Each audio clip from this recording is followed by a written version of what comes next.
પન્નાની રસોઈમાં તમારું સ્વાગત છે ફ્રેન્ડ્સ। તો આજે આપણે બનાવવાના છીએ કાઠિયાવાડી જમવાનું, જેમાં આપણે બનાવીશું રીંગણનું ભરતું, મોળી ખીચડી અને એની સાથે જ બાજરીનો રોટલો। તો ચાલો બનાવવાનું શરૂ કરીએ।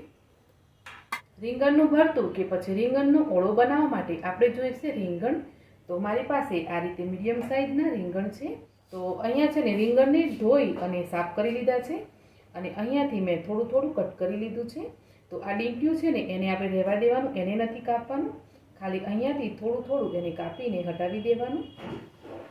હવે આ રીતે આપણે રીંગણ લેશું અને રીંગણને આ રીતે ચીરો લગાવવાનો અને આ રીતે તમારે ચીરો લગાવી અને એની અંદર તમારે લસણની કળી એડ કરી દેવાની આમ। હવે એ જ રીંગણની અંદર આપણે બીજી બાજુથી ચીરો લગાવીશું અને આ રીતે બંને બાજુથી બરાબર ચેક કરી લેવાનું અને બીજી બાજુ આપણે લગાવીશું લીલું મરચું। આ રીતે એક બાજુ લીલું મરચું અને બીજી બાજુ આપણે લસણ રાખીશું। આમ કરી અને આપણે બધા જ રીંગણ તૈયાર કરીશું અને તમે ઈચ્છો ને તો આ રીતે એક રીંગણની અંદર તમારે 4 ચીરા લગાવી લેવાના અને ચેક કરી લેવાનું કે રીંગણ અંદરથી ખરાબ તો નથી ને। તો આ રીતે આપણે બધા રીંગણ તૈયાર કરવાના। તમારી શાકની અંદર જેટલું પણ લીલું મરચું અને લસણ વાપરવાનું હોય ને એટલું તમારી બધા રીંગણની અંદર તમારે રાખી દેવાનું। આ રીતે આપણે બધા જ રીંગણ તૈયાર કરી લીધા। હવે આપણે રીંગણની ઉપર આ રીતે થોડું થોડું તેલ લગાવી દઈશું।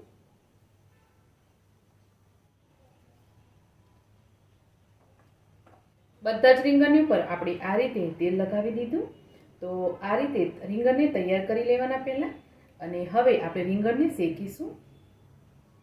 રીંગણને શેકવા માટે આપણે ગેસને ચાલુ કરી લઈશું અને ગેસને આપણે એકદમ મીડિયમથી પણ ઓછો રાખવાનો અને આ રીતે તમારી પાસે જાળી હોય તો તમે જાળી લઈ શકો, જાળી ના હોય તો તમે સીધા એને ગેસ ઉપર રાખીને પણ શેકી શકો। આ રીતે એક એક રીંગણને આપણે લગાવી દઈશું જાળી ઉપર।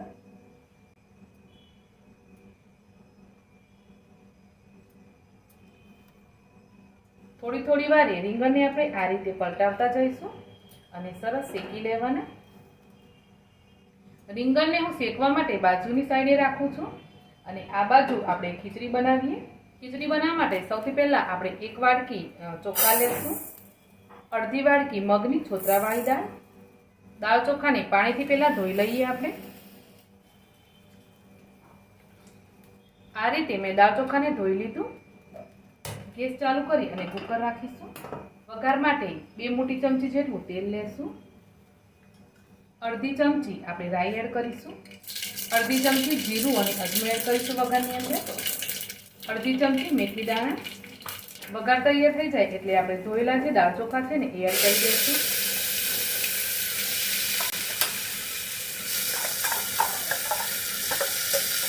ખીચડી માટે જોઈતા પ્રમાણમાં આપણે પાણી એડ કરી દઈશું।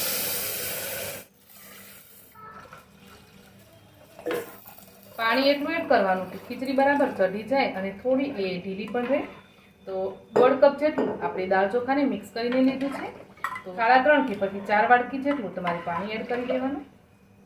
હવે સ્વાદ પ્રમાણે મીઠું એડ કરીશું, અડધી ચમચી હળદર પાવડર, 2 ચપટી જેટલું લાલ મરચું પાવડર, 1/4 ચમચી ધાણા જીરું પાવડર અને 2 ચપટી જેટલો ગરમ મસાલો એડ કરી દેવાનો। આ ખીચડી આપણે ઓછા મસાલાઓથી એકદમ ફીકી બનાવીશું। મસાલા મિક્સ કરી અને હવે ખીચડીને આપણે ચડવા દઈશું। ખીચડીને ચડવા માટે આપણે સાઈડ પર રાખી દઈએ અને સાઈડવાળા રીંગણ પણ આપણા ત્યાં સુધીમાં ચડી ગયા છે।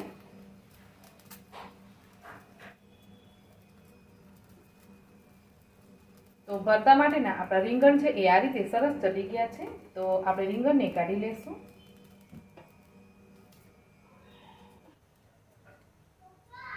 તો ટામેટા ઉપર પણ મેં થોડું તેલ લગાવી દીધું છે અને આ રીતે ક્રોસમાં એનો થોડો ચીરો લગાવી અને આ રીતે રાખી દેવાના।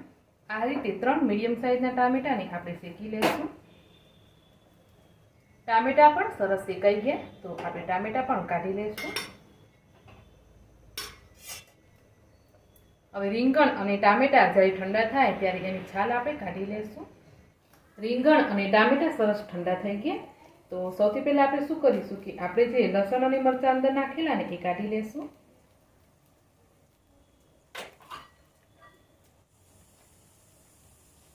આ રીતે જે રીંગણની અંદર મરચાં અને લસણ હતું ને એ મેં કાઢી લીધું છે અને હવે આપણે છે ને આ જે રીંગણની છાલ છે એને આ રીતે હટાવી દઈશું. તો રીંગણ શેકાય ને એટલે એની છાલ આ રીતે એકદમ સરળતાથી નીકળી જતી હોય છે.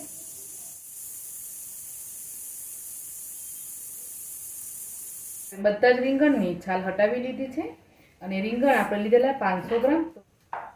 એની સાથે જ આપણે ટામેટાને શેકેલા એ ટામેટાની છાલ પણ હટાવી દીધી અને અહીંયા લસણ અને મરચાં પણ છે. તો હવે આપણે આ ચારેય વસ્તુને સમારી લેશું. સૌથી પહેલાં આપણે રીંગણને આ રીતે સમારી લઈએ. તો રફલી એને ચપ્પુથી આ રીતે આમ કરીશું ને એટલે એ સરસ એનો માવો તૈયાર થઈ જશે.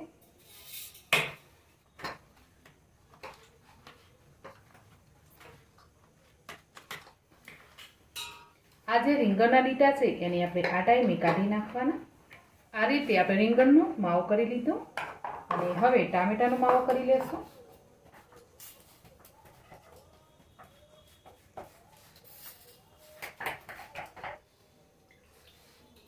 હવે શેકેલા લસણને પણ આપણે આ રીતે ઝીણું સમારી લેશું. સાથે લીલા મરચાંને પણ આપણે એ જ રીતે એકદમ ઝીણા સમારી લઈએ. તો ચાલો, રીંગણ અને ટામેટાનો સરસ એવો આ રીતે માવો તૈયાર થઈ ગયો. સાથે જ આપણે લસણ અને મરચાંને પણ સરસ સમારી લીધું. તો હવે આપણે રીંગણના ભરતાનો વઘાર કરીએ. રીંગણના ભરતાનો કે રીંગણના ઓળાનો વઘાર કરવા માટે આપણે કઢાઈ રાખી દઈશું ગેસ ચાલુ કરીને.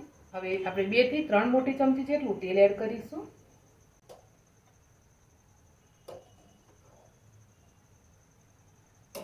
તેલ થોડું ગરમ થાય એટલે આપણે અડધી ચમચી મેથી દાણા, અડધી ચમચી રાઈ, અડધી ચમચી જીરું અજમું, અડધી ચમચી હિંગ એડ કરી દઈશું. આ રીતે વઘાર તૈયાર થાય એટલે આપણે જે લસણ શેક્યું હતું ને એ લસણ એડ કરી દેવાનું. ત્યાર પછી શેકેલા લીલા મરચાં એડ કરી દઈશું. હવે શેકેલા ટામેટાને એડ કરી દઈએ. ટામેટા એડ કર્યા એટલે આપણે અડધી ચમચી મીઠું એડ કરીશું. હવે ટામેટાને આપણે 2 મિનિટ માટે ચડવા દેવાનું. આ રીતે ટામેટા સરસ ચડી જાય એટલે આપણે લેશું 100 ગ્રામ જેટલું લીલું લસણ. તો મેં લીલા લસણને સરસ ધોઈ અને આ રીતે ઝીણું સમારી લીધું છે. તો લસણ એડ કરી દઈએ. એની સાથે જ મેં અહીંયા 150 થી 200 ગ્રામ જેટલી લીલી ડુંગળી લીધી છે, જેને ધોઈ અને આ રીતે ઝીણી સમારી લીધી છે. તો ડુંગળી પણ આપણે એડ કરી દેવાની. લસણ અને ડુંગળીને આપણે ઢાંકીને ચડવા દઈએ 2-3 મિનિટ. 2 મિનિટ પછી આપણે જોઈ લઈશું.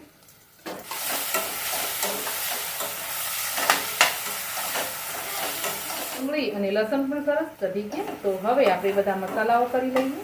મસાલાઓમાં 1 મોટી ચમચી ભરી અને આદુ, લસણ, મરચાં અને બંને કલરની હળદરની આ રીતે મેં અધકચરી પેસ્ટ બનાવીને રાખી છે.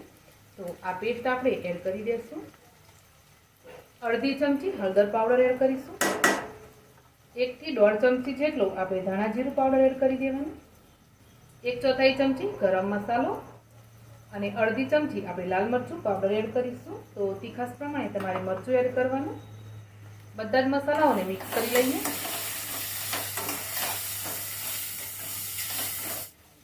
આ રીતે બધા જ મસાલાઓ બરાબર મિક્સ કરી લેવાના અને ત્યાર પછી આપણે જે રીંગણને સમાર્યા ને એ રીંગણ એડ કરી દઈશું. હવે બધી જ વસ્તુને આપણે બરાબર મિક્સ કરી લઈએ. જેટલી વસ્તુ પણ આની અંદર એડ કરીને એ બધી જ વસ્તુને આપણે બરાબર મિક્સ કરવાની અને આ રીતે તમારી ચમચાને કરતા જઈ અને મિક્સ કરવાનું, જેથી રીંગણના થોડા ઘણા મોટા ટુકડા હશે ને એ પણ સરસ તૂટી જશે. આ ટાઈમે તમારે મસાલા ચેક કરવા હોય તો પણ કરી શકો અને વધતા ઓછી લાગે એ વસ્તુ તમે એડ કરી લેશો. 5 થી 7 મિનિટ જેટલો ટાઈમ લાગે અને અહીંયા આપણું રીંગણનું ભરતું તૈયાર છે. ફ્લેમને આપણે બંધ કરી દઈશું અને ઉપરથી આપણે ખાસ્તા બધા એવા લીલા ધાણા એડ કરી દઈએ. આપણી ખીચડી પણ તૈયાર થઈ ગઈ છે. તો આપણે એને ઉતારીને સાઈડ પર રાખી દઈએ અને હવે બનાવીશું આપણે રોટલા. તો એના માટે મેં બાજરીનો 2 રોટલાનો લોટ ચાળી લીધો છે અને થોડું થોડું કરી પાણી એડ કરતા જઈશું અને લોટ ગૂંથીશું.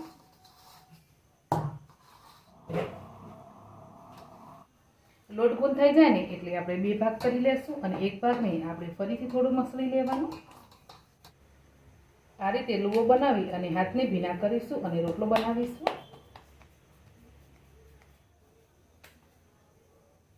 આ રીતે થોડો આપણે હાથથી બનાવીશું અને એને આ રીતે પોલિથીન ઉપર રાખી અને હવે થોડો પતલો બનાવીએ.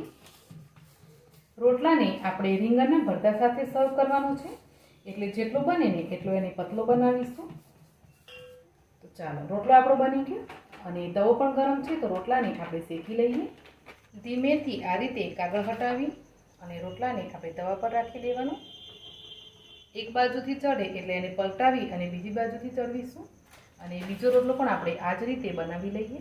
રોટલો એક બાજુથી સરસ ચડી ગયો તો આપણે એને આ રીતે પલટાવી અને બીજી બાજુથી ચડવા માટે મૂકીશું. બીજી બાજુથી રોટલો સરસ શેકાઈ ગયો તો આપણે આ રીતે એને જોઈ લેવાનું અને હવે રોટલાને આપણે આ રીતે ઊંધો રાખીશું અને આ રીતે દબાવી નહીં દેવાનું, એને આ રીતે ઊંચો રવા દેવાનો, જેથી રોટલો છે ને એ સરસ ફૂલશે. તો જોઈને ફ્રેન્ડ્સ તમે કે આ રીતે આપણે રોટલો રાખ્યો ને તો કેટલો સરસ એ ફૂલ્યો છે, એકદમ દડા જેવો. તો રોટલો આપણો બંને બાજુથી સરસ ચડી ગયો છે. તો ચાલો પછી આપણો જે બાજુનો રોટલો છે ને એ સરસ શેકાઈ ગયો. આ જ રીતે આપણે બીજો રોટલો પણ શેકી લઈએ. તો ચાલો, આપણું રીંગણનું ભરતું, બાજરીનો રોટલો અને સરસ મજાની ખીચડી તૈયાર છે. તો આજનું જમવાનું તૈયાર થઈ ગયું, તો આપણે એને સર્વ કરી લઈએ. તો ગરમા ગરમ રીંગણનું ભરતું સાથે બાજરીનો ગરમા ગરમ રોટલો, સાથે જ આપણી ગરમા ગરમ લચકો ખીચડી. તો ચાલો પછી અહીંયા આપણું એકદમ કાઠિયાવાડી સ્ટાઇલમાં આજનું જમવાનું તૈયાર છે. તો આજનું તમને કાઠિયાવાડી સ્ટાઇલમાં જમવાનું કેવું લાગ્યું ફ્રેન્ડ્સ, મને કોમેન્ટ કરીને જરૂરથી જણાવજો. અને આજની રેસીપી તમને ગમી હોય તો ફેમિલી ફ્રેન્ડ સાથે મારી રેસીપીને જરૂરથી શેર કરજો. ચેનલને હજુ સુધી સબસ્ક્રાઈબ ના કરી હોય તો જરૂરથી સબસ્ક્રાઈબ કરજો. મળીશું એક આવી જ નવી રેસીપી સાથે.